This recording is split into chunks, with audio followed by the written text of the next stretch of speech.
Hello friends, welcome to my channel. तो आज हम बात करेंगे ये जो वैकेंसीज निकली है रिजर्व बैंक ऑफ इंडिया में निकली है। इसका यहाँ पे इन्होंने बता रखा है कि requirement for the post of assistant की रहेगी, आरबीआई में रहेगी। एप्लीकेशन लिखे कि जो भी एलिजिबल कैंडिडेट है जो इसके एलिजिबिलिटी क्राइटेरिया को मीट करते हैं वो अप्लाई कर सकते हैं। असिस्टेंट 2023 के लिए रहेगी। टोटल जो वैकेंसीज है वो 450 है, रिजर्व बैंक ऑफ इंडिया में रहेगी। देन यहाँ पे लिखे कि जो सिलेक्शन रहेगी ये आपकी जो सिलेक्शन वगैरह की कंट्री वाइड कॉम्पिटेटिव एग्जामिनेशन रहेगा, जो आपका 2 फेजेस में रहेगा। फर्स्ट आपका रहेगा प्रीलिमिनरी एग्जामिनेशन, सेकंड आपका रहेगा मेन एग्जामिनेशन। देन यहाँ पे इन्होंने बता रखा है आपको अगर कोई भी एडवर्टीजमेंट या फिर कुछ भी चाहिए तो आप इसके ऑफिशियल वेबसाइट से जाके डाउनलोड कर सकते हैं। यहाँ पे इन्होंने बता रखा है कि क्या इंश्योर होना चाहिए। अगर लिखे कि कैंडिडेट अप्लाई करने से पहले इसके एलिजिबिलिटी क्राइटेरिया को चेक कर ले कि वो जो इसके एलिजिबिलिटी क्राइटेरिया को मीट करते नहीं करते, तभी उन्होंने ऑनलाइन मोड से अप्लाई करना है। देन लिखे कि कैंडिडेट जो है यहाँ पे जो भी इसकी रिक्वेस्टेड क्वालिफिकेशन या जो इन्होंने फीस वगैरह की होगी जो इसके एलिजिबिलिटी क्राइटेरिया को मीट करेगा उन्हें जो है यहाँ पे एग्जामिनेशन के लिए बुलाया जाएगा। और अगर इन्हें लगेगा किसी भी स्टेज पे कि जो भी आपके यहाँ पे डॉक्यूमेंटेशन या कुछ भी ऐसा किया हुआ है उसमें कोई भी इनको सेटिस्फाइड नहीं कर दे रहा है, तो उसके कैंडिडेचर को या फिर जो उसने ऑनलाइन एप्लीकेशन में इन्फॉर्मेशन भरी है वो ट्रू नहीं है या इनकरेक्ट है, तो कैंडिडेट उसके एलिजिबिलिटी क्राइटेरिया को सेटिस्फाइड नहीं करता तो उसके कैंडिडेचर को यहाँ पे जो है कैंसिल किया जा सकता है। और उन कैंडिडेट को लिखे कि बैंक की सर्विसेज पे भी अगर वो सर्विसेज पे हुए तो बिना किसी नोटिस के उन्हें जो है वहाँ से निकाला जा सकता है अगर उन्होंने यहाँ पे सर्विसेज को ज्वाइन कर लिया है। और जो आपने एप्लीकेशन का जो मोड है ऑनलाइन मोड से अप्लाई करना है, इसकी ऑफिशियली वेबसाइट से जाके आप अप्लाई कर सकते हैं। किसी अदर मोड से अप्लाई नहीं करना है। ब्रीफ इंस्ट्रक्शंस बता रखे कि आपको जाके ऑनलाइन एप्लीकेशन फॉर्म इसके पैराग्राफ 8 में भी दे रखे हैं, वहाँ से भी जाके चेक कर सकते हैं। लिखे कि कैंडिडेट को ऑनलाइन एप्लीकेशन फॉर्म में आपको ये दिया होगा requirement for the post of assistant 2023, इस पर क्लिक करेंगे तो आप ऑनलाइन मोड से जाके अप्लाई कर सकते हो। जिसका वेबसाइट लिंक है वो 13 सितंबर 2023 को ओपन हो चुका है। जो उसकी लास्ट डेट रहेगी 4 अक्टूबर 2023 तक रहेगी। और एग्जामिनेशन फीस भी जो आपने ऑनलाइन मोड से मतलब पे करनी है, इसकी भी जो स्टार्टिंग डेट है वो 13 सितंबर 2023 है और जो लास्ट डेट है 4 अक्टूबर 2023 है। और जो आपका प्रीलिमिनरी टेस्ट रहेगा टेंटेटिव डेट्स बता रखी है उसकी, जो वो आपका रहेगा ऑनलाइन मोड से रहेगा। उसकी 21 अक्टूबर से लेकर 23 अक्टूबर तक हो सकती है। जो आपका मेन मतलब टेस्ट रहेगा ऑनलाइन मोड से वो आपका 2 दिसंबर 2023 तक होगी। इसके अलावा यहाँ पे इन्होंने स्पेशली बता रखी है ये जस्ट आपकी टेंटेटिव डेट्स है। आरबीआई चाहे तो इन डेट्स को जो है चेंजेस कर सकते हैं। हेल्प इन्होंने बता रखी है हेल्प फैकल्टी, अगर आपको कोई भी प्रॉब्लम आ रही है फॉर्म भरने से रिलेटेड या इस एग्जामिनेशन फीस के रिगार्डिंग या फिर कॉल लेटर के रिसिप्ट के रिगार्डिंग क्वेरी है तो आप यहाँ पे इसके लिंक पे जाके चेक कर सकते हैं। इसके अलावा यहाँ पे लिखिए कि आपको वहाँ पे मेंशन करना होगा ईमेल में जाके की रिक्वायरमेंट ऑफ असिस्टेंट 2023 के लिए आपने अप्लाई किया है। इसके अलावा कोई भी आपने मोबाइल फ़ोन यानी इलेक्ट्रॉनिक गैजेट जो है अपने एग्जामिनेशन प्रीमिसेस में यूज़ नहीं करना है। अगर आप यहाँ पे प्रीलिमिनरी के लिए आ रहे हैं चाहे आप यहाँ पे मेन एग्जामिनेशन के लिए आ रहे हैं। डिटेल यहाँ पे इन्होंने नोटिस बता रखे कि कौन कौन सी वैकेंसीज है। रिजर्व बैंक लिखा है कि जो भी एलिजिबल कैंडिडेट है उनके लिए यहाँ पे वैकेंसी रिलीज की गई है। अहमदाबाद में टोटल 13 वैकेंसीज है। यहाँ पे इन्होंने बता रखी है कि कौन सी कैटेगरी में कितनी वैकेंसी है वो आप यहाँ से जाके चेक कर सकते हैं। बेंगलुरु में टोटल 58 है। भुवनेश्वर में टोटल जो है 19 वैकेंसीज है। जयपुर में बता रखी है 5 है। जम्मू में बता रखी है 18 है। कानपुर एंड लखनऊ में 55 है। कोलकाता में 22 है। मुंबई में 101 है। एंड नागपुर में लेकर 19 वैकेंसी है। न्यू दिल्ली में टोटल 28 है। पटना में यहाँ पे बता रखी है 10 है। त्रिवेंद्रपुरम एंड कोची में लिखा है कि 16 है। टोटल जो है 450 वैकेंसी है। और जो ये वैकेंसीज इन्होंने ब्रैकेट में लिख रही है ये इनकी बैकलॉग वैकेंसीज है। जैसे यहाँ पे इन्होंने बता रखी है 1 है आपकी, ये भी आपकी बैकलॉग वैकेंसीज है। ये पीडब्ल्यूडी की इन्होंने बता रखी है, ये आपकी एक्स सर्विसमैन वाली है। तो आप यहाँ से जाके चेक करो। और जो यहाँ पे ब्रैकेट में ये सारे लिखे कि बैकलॉग वैकेंसी है और बैंक के पास राइट है अगर वो चाहे तो इसमें जो नंबर ऑफ वैकेंसीज है इनको मतलब घटा भी सकता है एंड बढ़ा भी सकता है। भोपाल में इन्होंने बता के इंक्लूडिंग लिखा है कि टोटल 2 वैकेंसीज है। यहाँ पे रायपुर के लिए जैसे यहाँ पे ना बता रखा है कि भोपाल में टोटल 2 वैकेंसीज है। रायपुर के लिए, चंडीगढ़ में टोटल 4 वैकेंसीज है। शिमला के लिए, गुवाहाटी में, अगरतला के लिए 2 वैकेंसीज है। 3 यहाँ पे इन्होंने ऐसे ऐसे बता रखी है, आप यहाँ से जाके चेक कर सकते हैं। देन एब्रीवेशन बता रखी है जैसे यहाँ पे SC किसके लिए, ST यहाँ पे शेड्यूल क्लास के लिए, OBC other backward EWS economic weaker section, general के लिए PWBD यानी पर्सन विद डिसेबिलिटी के लिए। देन फिजिकल डिसेबिलिटी भी यहाँ पे लिखा है कि कोई भी कैंडिडेट है वो OBC कैटेगरी से बिलोंग करता है बट वो क्रीमी लेयर में आता है तो उसे एज अ जनरल कैटेगरी में ही काउंट किया जाएगा। बट कोई कैंडिडेट यहाँ पे OBC कैटेगरी में आता है और वो नॉन क्रीमी लेयर में आता है तो उसे यहाँ पे OBC कैटेगरी में मतलब काउंट किया जाएगा। और उनके पास जो है रेलिवेंट सर्टिफिकेट होना चाहिए आपका। यहाँ पे इन्होंने बता रखा है OBC का सर्टिफिकेट होना चाहिए आपका फाइनेंशियल ईयर 2022-23 के लिए।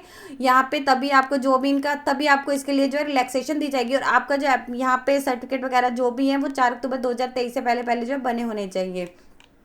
अगर आप यहाँ पे इकोनॉमिक वीकर सेक्शन के लिए कंसेशन चाह रहे हैं तो आपके पास इनकम एंड असेट सर्टिफिकेट होना चाहिए करंट ईयर का। ऐसे यहाँ पे अगर आपको किसी भी कैटेगरी में चाहिए, अगर आप SC ST OBC non creamy layer या EWS में कर रहे हैं तो आपके पास रेलिवेंट सर्टिफिकेट होना चाहिए, अदरवाइज आपको जो है यहाँ पे जनरल कैटेगरी में ही काउंट किया जाएगा। देन यहाँ पे लिखे कि तो उन्हें अपना रेलिवेंट सर्टिफिकेट अपना प्रोड्यूस करना होगा जब भी उन्हें बुलाया जाएगा।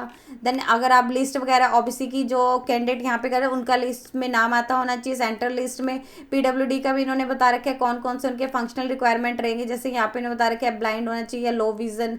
इनमें आप यहाँ से चेक कर सकते हैं कि ये जो है इसमें अलाउड है, उनके पास भी यहाँ पे रेलिवेंट सर्टिफिकेट होना चाहिए। यहाँ पे लिखे कि अगर वो स्क्राइब वगैरह यूज़ करना चाहते हैं तो उनकी जो डिसेबिलिटी है वो 40% से ज़्यादा होनी चाहिए, तभी उन्हें PWD कैटेगरी में काउंट किया जाएगा। उनके पास यहाँ पे रेलिवेंट सर्टिफिकेट होना चाहिए जो उनका डिसेबिलिटी सर्टिफिकेट होता है, तभी उनको इसकी रिलैक्सेशन मिलेगी। अगर वो यहाँ पे स्क्राइब यूज़ करना चाह रहे हैं या उनको कंपनसेटरी टाइम चाहिए तो उसके रिगार्डिंग इन्होंने बता रखा है।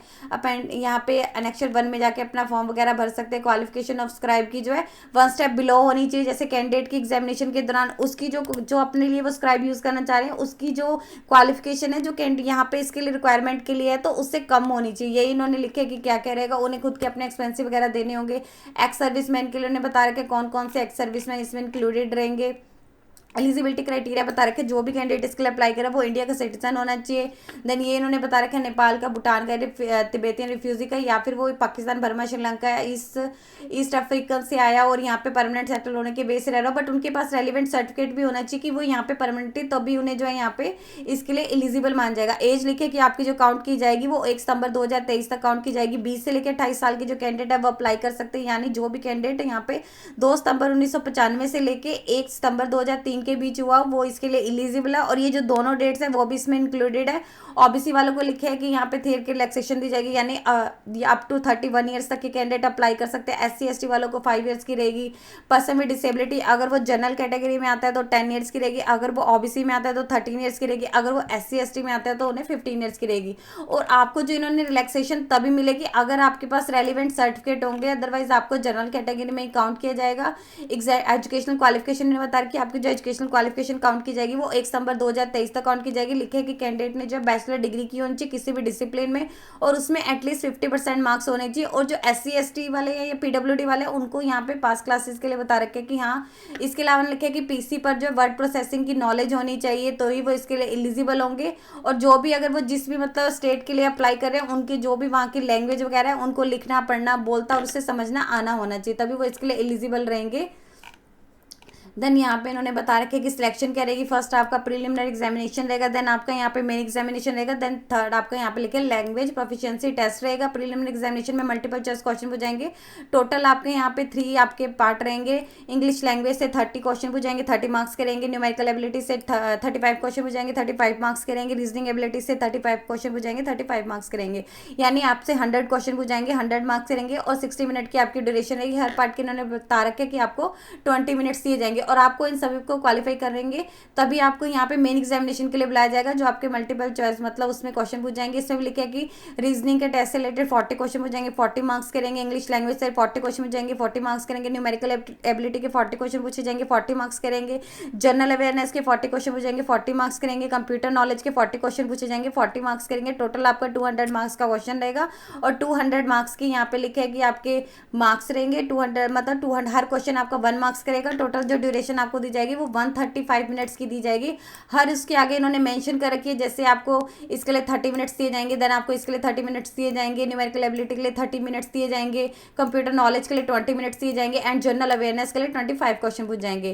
देन थर्ड आपका जो रहेगा लैंग्वेज प्रोफिशिएंसी टेस्ट रहेगा। जो कैंडिडेट लिखे कि प्रोफेशनली शॉर्ट लिस्टेड रहेगा मेन में, तो उन्हें जो है यहाँ पे लैंग्वेज प्रोफिशिएंसी टेस्ट के जो है उन्हें क्लियर करना पड़ेगा। लैंग्वेज प्रोफिशिएंसी टेस्ट इन्होंने बता के जो भी आपकी स्टेट वगैरह उससे कंसर्न होगा, एनेक्चर 4 में दिया हुआ है, उसकी लैंग्वेज से मतलब उससे रिलेटेड होगा। देन ये इन्होंने बता रखे क्या क्या रहेगा ऑनलाइन। जो यहाँ पे इन्होंने इंग्लिश टेस्ट में बता रखा है वो तो इंग्लिश में ही होगा, बाकी आपको इंग्लिश हिंदी में होगा। और यहाँ पे लिखे कैंडिडेट को अपने प्रीलिमिनरी एग्जामिनेशन को क्वालिफाई करना पड़ेगा, तभी उन्हें जो है मेन एग्जामिनेशन के लिए बुलाया जाएगा। और इसमें आपकी नेगेटिव मार्किंग रहेगी, अगर आप कोई भी गलत आंसर देते हैं तो आपका 1/4 मार्क्स जो है डिडक्ट कर लिया जाएगा। यहाँ पे लिखा है कि जो भी रोल नंबर रहेंगे कैंडिडेट के, जो उन्होंने ऑनलाइन एग्जामिनेशन जिन्होंने क्लियर किया होगा, वो इसकी ऑफिशियली वेबसाइट पे उसे लिखे कि अवेलेबल रहेंगे, आप वहाँ से जाके चेक कर सकते हैं। देन यहाँ पे लिखे कि क्या क्या आपकी आइडेंटिफिकेशन रहेगी, पे एग्जामिनेशन सेंटर लिखे हैं कि कौन कौन से रहेंगे। एनेक्सर 5 में लिखे कि जो एग्जामिनेशन सेंटर की टेंटेटिव लिस्ट है वो आप वहाँ पे जाके चेक कर सकते हैं। देन कोई भी अगर आपने एक बार एग्जामिनेशन को चूज़ कर लिया तो उसे बाद में चेंज नहीं किया जा सकता। देन सर्विस यहाँ पे बता रखी है, कंडीशन एंड आपका पे स्केल क्या रहेगा। पे स्केल रखेगी जो सिलेक्टेड कैंडिडेट उनकी जो स्टार्टिंग रहेगी 20,700 पर मंथ रहेगा, यानी उनको इतनी इन्होंने बता रखे क्या क्या आपका pay scale time to time रहेगा। At present initially monthly will be assistant की रहेगी 47,849। हाउस रेंट लिखे कि उन्हें 15% जो है उनको हाउस जो आपका हाउस रेंट लाउसेज होता है वो दिया जाएगा। HR अगर वो बैंक की अकोमोडेशन में नहीं रह रहे हैं तो सिलेक्टेड कैंडिडेट को इन्होंने बता रखे मतलब टाइम टू टाइम क्या क्या उनका रहेगा। एट प्रेजेंट उन्होंने बता रखे ये आपकी है, विदाउट HRA बता रखी थी ये इनकी रहेगी आपकी। देन यहाँ पे उन्होंने बता रखे देयर आर हायर ग्रेड्स के प्रमोशन के लिए भी यहाँ पे मतलब है आपके यहाँ पे प्रमोशन वगैरह हो जाएगी। सिलेक्टेड कैंडिडेट को जो भी आपका रिक्वायरमेंट जोन रहेगा उसके किसी भी ऑफिस में जो है पोस्टेड किया जा सकता है। ईस्ट जोन में जैसे बता रखे कौन कौन से रहेंगे, कोलकाता जिसमें गंगटोक होगा, भुवनेश्वर गुवाहाटी जिसमें शिलोंग होगा, यहाँ पे अगरतला, इम्फाल, ईटानगर, कोहिमा, पटना में बता रखे रांची होगा। नॉर्थ जोन में बता रखे चंडीगढ़ जिसमें शिमला, जयपुर, जम्मू एंड कश्मीर, कानपुर इंक्लूडिंग लखनऊ, देहरादून, न्यू दिल्ली रहेगा। साउथ जोन में बता रखे हैं आपके। देन यहाँ पे प्रीलिमिनरी आपका जो प्री एग्जामिनेशन ट्रेनिंग रहेगा उसके लिए बता रखे गाइडलाइंस। तो जो candidate SC ST OBC PWD candidate है RBI उनके लिए अरेंज करेगा pre examination online training for a number of period. यहाँ पे उन्होंने बता रखे कि वो उनके लिए आपको इसकी ऑफिशियली वेबसाइट पे लगातार चेक करते रहना है, वहाँ से आपको सारी जानकारी मिल जाएगी। कैंडिडेट ऑप्टिंग फॉर लिखेगी तो उनको जो है अपने जो भी आपका कंसर्न रीजनल ऑफिस होगा वहाँ पे आपको जो है इंटीमेट करना होगा। फॉर्मेट ऑफ एप्लीकेशन का जो फॉर्मेट है प्री एग्जामिनेशन ट्रेनिंग के लिए वो इसके एनेक्सर 7 में दिया हुआ है। एग्जामिनेशन फीस उन्होंने बता रखी है जो candidate SC ST PWD ex serviceman से रिलेटेड है उनको जो फीस आपके जो ये इंटीमेशन चार्जेस रहेंगे वो तो रहेंगे। आपको जो फीस पे करनी है 50 रुपीज़ है। इसके अलावा जो स्टाफ है उसको कोई भी फीस पे नहीं करनी है। जो जनरल OBC एंड EWS में आते हैं उन्हें यहाँ पे 450 रुपीज़ पे करनी है। बैंक के जो चार्जेस रहेंगे वो भी कैंडिडेट के द्वारा पे किए जाएंगे। अगर आपका एप्लीकेशन विदाउट फीस है या फिर आपने इंटीमेशन चार्जेस नहीं किया तो उसे सीधा रिजेक्ट कर दिया जाएगा। फीस उन्होंने बता रखी है अगर आपने एक बार पेड कर दिया उसे किसी सर्कमस्टांसेस में ना तो रिफंड किया जा सकता है ना ही उसे किसी अदर एग्जामिनेशन या सिलेक्शन के लिए रिवर्स किया जा सकता है। इंस्ट्रक्शंस दे रखे कैंडिडेट को जो अप्लाई करना है इसकी यहाँ पे आप जाके इसकी ऑफिशियल वेबसाइट पे जाएंगे वहाँ पे आपको लिंक दिया होगा, यहाँ से जाके आप ऑनलाइन मोड से अप्लाई कर सकते हैं। जैसे आप यहाँ पे क्लिक करेंगे आपको यहाँ से जाके तो आपने यहाँ से जाके अप्लाई कर देना है। यहाँ पे लिखे कैंडिडेट को अप्लाई करने से पहले आपको जो कुछ डॉक्यूमेंट वगैरह रेडी करके रखने, जैसे आपने अपनी फोटोग्राफ है उसको स्कैन करके रख लेना, सिग्नेचर को स्कैन करके रख लेना, जो भी आपको साइज वगैरह दिया होगा, आपके पास एक पर्सनल वैलिड ईमेल आईडी होनी चाहिए। आपने जो फीस वगैरह पे करनी है तो आपने अपने जो भी कार्ड्स वगैरह हैं उनको अपने साथ रेडी रखना है ताकि कोई भी ऐसा डिले वगैरह ना हो, कोई नेटवर्क में इशू ना आए। कैंडिडेट के बारे लिखे कि एक पर्सनल ईमेल आईडी और जो उन्होंने पूरे रिक्वायरमेंट प्रोसेस के दौरान ऑन रखी है, जो भी रिजल्ट वगैरह आएगी कुछ भी है तो उन्हें ईमेल के थ्रू जो है मतलब इंटीमेट किया जाएगा। एप्लीकेशन प्रोसीजर बता रखे है कि इसकी जो एलिजिबिलिटी वगैरह काउंट की जाएगी वो 1 सितंबर 2023 तक काउंट किया जाएगा। रजिस्टर में आपको पहले यहाँ पे क्लिक कर फॉर न्यू रजिस्ट्रेशन पे क्लिक करना होगा जहाँ पे आपको अपनी पर्सनल डिटेल्स वगैरह भरनी होगी, ये इन्होंने यहाँ पे बता रखा है। ये आपका नेक्स्ट देंगे। देन आपको अपनी जो भी डिटेल्स वगैरह भरनी है वो आपके मैट्रिकुलेशन सर्टिफिकेट में वही भरनी है, कोई भी ऐसा मिसमैच नहीं होना चाहिए। देन आपने अपने डिटेल्स वगैरह को आपने वैलिडेट कर लेना है, सेव कर लेना है, नेक्स्ट करते रहना। अपने फोटो एंड सिग्नेचर जो भी आपके प्रॉपर्स पे जहाँ पे आपको फोटोग्राफ दिया होगा वहाँ आपको फोटोग्राफ अपलोड करना है, जहाँ आपको सिग्नेचर दिया होगा वहाँ आपको सिग्नेचर अपलोड करना है, ये इन्होंने बता रखा है कि आपका क्या क्या रहेगा। देन ये फीस वगैरह आपने सबमिट कर देनी है, इसका इन्होंने बता रखा है। जनरल रूल्स बता रखे हैं, कैंडिडेट जो है एक ऑफिस के लिए मतलब एक ही वैकेंसीज के लिए अप्लाई कर सकता है। देन आपने इनके अब ऑनलाइन मोड से अप्लाई करना है, कोई भी अपना इसे नहीं भेजना। अगर किसी को रिलैक्सेशन चाहिए तो उनके पास रेलिवेंट सर्टिफिकेट होनी चाहिए तभी उन्हें रिलैक्सेशन मिलेगी। आपके जो राशन कार्ड है या फिर लर्नर ड्राइविंग लाइसेंस है वो आइडेंटिटी प्रूफ के लिए वैलिड नहीं है। कैंडिडेट को लिखे कि ओरिजिनल में जब भी उनको किसी एग्जामिनेशन के लिए आना है तो आपको अपना एक फोटो आइडेंटिटी प्रूफ जरूर लेके आना है और उसकी फोटोकॉपी भी लेके आनी है। देन यही बता रखे कैंडिडेट ने मतलब जो इसकी लास्ट डेट है उससे पहले पहले अप्लाई कर देना। आपके जो एग्जामिनेशन में अगर आपने वहाँ पे कोई भी इलेक्ट्रॉनिक गैजेट्स या कुछ भी ऐसा प्रेमिसेस में नहीं लेके जाना है, फोटोग्राफ बता रखे जो आपने फोटोग्राफ अपलोड करनी है, उसका जो साइज़ है 20 KB से लेके 50 KB के बीच में होना चाहिए, इससे ज़्यादा नहीं होना चाहिए, और रिसेंट फोटोग्राफ होना चाहिए। देन आपका जो यहाँ पे लेफ्ट थंब इम्प्रेशन का है वो इन्होंने बता रखे है, उसका जो साइज़ है यहाँ पे 10 से लेके 20 KB के बीच में होना चाहिए। यहाँ पे वही इन्होंने बता रखे है, ब्लैंक इंक से लिखना है आपने वाइट पेपर पे। देन वही आपका बता रखे कि इतने साइज़ के बीच में होना चाहिए। ये आपकी डिक्लेरेशन बता रखी है, आपने इसको भी स्कैन करके अपलोड करना है। ये यहाँ पे आपका नेम आ जाएगा, डिक्लेयर दैट जो भी मैंने इन्फॉर्मेशन भरी है वो क्लियर, मतलब मेरे अकॉर्डिंग जो है करेक्ट है, ट्रू एंड वैलिड है। अगर कहीं पे भी तो अगेंस्ट एक्शन लिया जा सकता है। आपका ये जो लेटर है ये हैंड रिटन होना चाहिए, जो भी आपकी डिक्लेरेशन है और हैंड रिटन होनी चाहिए, कैपिटल लेटर्स में नहीं होनी चाहिए। अगर आप ऐसे हैंड रिटन नहीं है, आपने इसको कर दिया है तो कंप्यूटराइज्ड है तो इसे एक्सेप्ट नहीं किया जाएगा, आपका एप्लीकेशन फॉर्म रिजेक्ट कर दिया जाएगा। और यहाँ पे आपके डॉक्यूमेंट का साइज बता रखे, जो भी आपने डॉक्यूमेंट वगैरह अपलोड करने वो जेपीजी या जेपीईजी फॉर्मेट में होने चाहिए। वही इन्होंने बता रखे कि आपके जो भी डॉक्यूमेंट वगैरह आपने अपलोड करने जेपीजी या फिर जेपीजी फॉर्मेट में होने चाहिए। आपकी जहाँ जहाँ स्पेस रहेगा वहाँ पे आपने जाके अपलोड करने हैं। ये आपका इन्होंने बता रखे क्या क्या रहेगा। देन एक्स सर्विसमैन के लिए बता रखे है, आपका कोई भी आपको चाहिए, ये इन्होंने लिस्ट बता रखी है। जो आपकी लोकल लैंग्वेज है, जैसे अहमदाबाद में गुजराती है, चंडीगढ़ में पंजाबी हिंदी है, हैदराबाद में तेलुगु है, जयपुर में हिंदी है, जम्मू में हिंदी उर्दू कश्मीरी है, कानपुर। तो आपने ये आपका जैसे इन्होंने बोलता है ना लैंग्वेज प्रोफिशिएंसी टेस्ट रहेगा, उसके रिगार्डिंग बता रखे है। और ये लिस्ट दे रखी है आपके एग्जामिनेशन सेंटर की लिस्ट, जो आप प्रीलिमिनरी एग्जामिनेशन सेंटर या मेन एग्जामिनेशन सेंटर के लिए चूज करना चाह रहे हैं। यहाँ पे इन्होंने लिस्ट बता रखी है। ये रिक्वायरमेंट ऑफिस बता रखी है कि आपके email address to the office. अगर आप यहाँ पे प्री एग्जाम ट्रेनिंग करना चाहते हैं, जैसे इन्होंने बताया था कि ये SC ST OBC EWS वालों के लिए जो है एक प्री एग्जाम ट्रेनिंग कर सकते हैं, तो ये उनकी ईमेल आईडी बता रखी है। आप यहाँ पे जाके इसकी ईमेल आईडी कर सकते हैं। ये आपका एप्लीकेशन फॉर्म रहेगा, अगर आप यहाँ पे ट्रेनिंग करना चाह रहे हैं, ये आपको फिल करके यहाँ पे जो ईमेल आईडी है इस पे सेंड करना पड़ेगा। और जो यहाँ पे इन्होंने बता रखी है जैसे कास्ट की, ट्राइब की, डिसेबिलिटी की, तो आपको इसके साथ अटैच करना पड़ेगा, ये रहेगा। तो आप जैसे इसकी ऑफिशियली वेबसाइट पे जाएंगे, यहाँ पे आप जैसे इसकी ऑफिशियली वेबसाइट पे यहाँ से आप गए तो आपने यहाँ पे नोटिफिकेशन में जाना है। देन आप नोटिफिकेशन में जाएंगे तो आपके यहाँ पे आ जाएगा वैकेंसीज में requirement to the post of assistant, तो आपने यहाँ क्लिक करना है। आप यहाँ पे क्लिक करेंगे तो आप इधर से जाके डायरेक्ट अप्लाई कर सकते हैं। यहाँ पे इन्होंने डेट्स बता रखी है, ऑनलाइन रजिस्ट्रेशन 13 सितंबर से शुरू हो चुका है, जो लास्ट डेट रहेगी 4 अक्टूबर 2023 रहेगी। एडिटिंग अगर आप करना चाहे उसके लिए भी यहाँ पे यहाँ पे बता रखी है 4 अक्टूबर 2023 है। एप्लीकेशन जो आपने प्रिंट आउट निकलवाना है उसकी 19 अक्टूबर 2023 है। ऑनलाइन फीस की भी जो है 4 अक्टूबर 2023 तक है, ये ने बता रखी है। और आपने अपना जो एप्लीकेशन फॉर्म भरेंगे उसका प्रिंट आउट निकलवा लेना है अपने फ्यूचर रेफरेंसेस के लिए। ये यहाँ पे इन्होंने बता रखी है क्या क्या रहेगी। यहाँ से जाके पहले आपको जो है यहाँ पे रजिस्ट्रेशन करनी पड़ेगी, click here for new registration. यहाँ पे आपको बेसिक इन्फॉर्मेशन भरनी पड़ेगी, देन आपको फोटो एंड सिग्नेचर अपलोड करने पड़ेंगे, देन डिटेल्स आ जाएंगी, आप प्रीव्यू कर सकते हैं, चेक कर सकते हैं। देन आपको डॉक्यूमेंट वगैरह अपलोड करने पड़ेंगे, 6 स्टेप में आपको पेमेंट वगैरह करने। तो ये इसका पूरा का पूरा प्रोसीजर रहेगा। अगर आप यहाँ पे RBI में अप्लाई करना चाह रहे हैं असिस्टेंट की पोस्ट के लिए, तो ये इसका पूरा प्रोसीजर रहेगा।